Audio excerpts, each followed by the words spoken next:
इस कहानी के सभी पात्र और घटनाएं काल्पनिक है। इसका किसी भी व्यक्ति या घटना से कोई संबंध नहीं है। यदि ऐसा होता है तो इसे मात्र एक संयोग कहा जाएगा। कांतारा की कहानी हमें कई 100 साल पहले ले जाती है, जब यह जंगल सिर्फ एक जंगल नहीं बल्कि देवताओं का निवास हुआ करता था। इस रहस्यमयी और पवित्र भूमि में दो शक्तिशाली देवताओं का शासन था, पंजुरली देव और गुलिगा देव।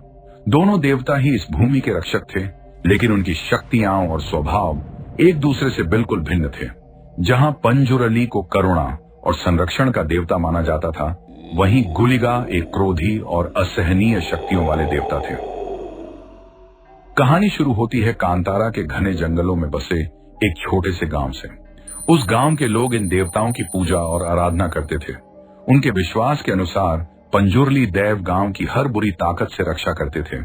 बीमारी, बाढ़ और अकाल जैसी आपदाओं से गांव को बचाते थे। लेकिन उनकी रक्षा का एक मूल्य था, उनके क्रोधी साथी गुलिगा देव को प्रसन्न करना। गुलिगा का नाम सुनते ही गांव वालों का दिल दहल जाता था।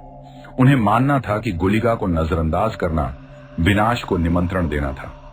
इस विश्वास से जुड़ी एक पुरानी कहानी थी। कहा जाता था कि एक समय ऐसा आया जब एक बहादुर और मूर्ख व्यक्ति ने गुलिगा की पूजा करना छोड़ दिया।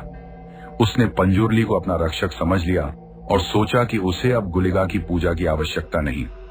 यही उसके और पूरे गांव के विनाश की शुरुआत बनी।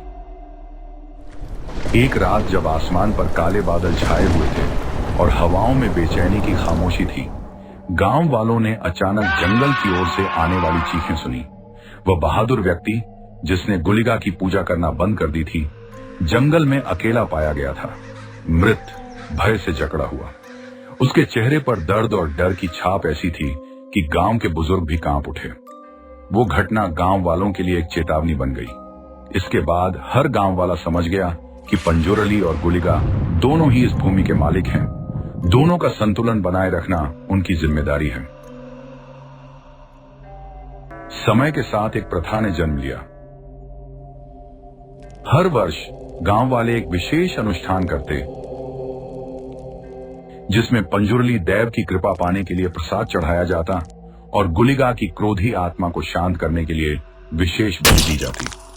गांव के बुजुर्ग इस अनुष्ठान का संचालन करते थे और एक कथाकार हर बार इस कहानी को सुनाता, ताकि आने वाली पीढ़ियां इन देवताओं का आदर और भय बरकरार रखें। कहानी यहीं समाप्त नहीं होती। आज भी इस गांव में कांतारा के जंगलों में एक अनोखी ऊर्जा महसूस की जा सकती है। लोग मानते हैं कि पंजुरली देव और गुलिगा देव की आत्माएं अब भी इस भूमि की निगरानी करती हैं, और जो भी इन देवताओं का अपमान करता है उसे उसी क्रोध का सामना करना पड़ता है जो उस पहले व्यक्ति ने झेला था। कांतारा की इस कथा में एक रहस्य, भय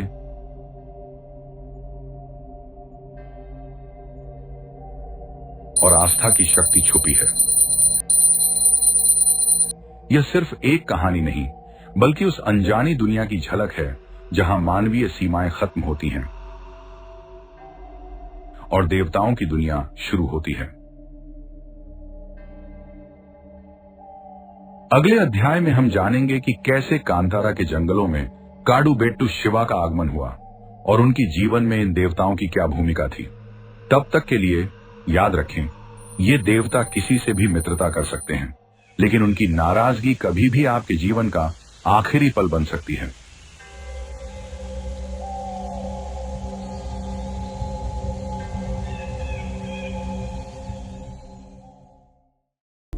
ये कहानी आपको अगर अच्छी लगी तो लाइक और कमेंट जरूर करें और साथ ही हमारे चैनल को सब्सक्राइब करें।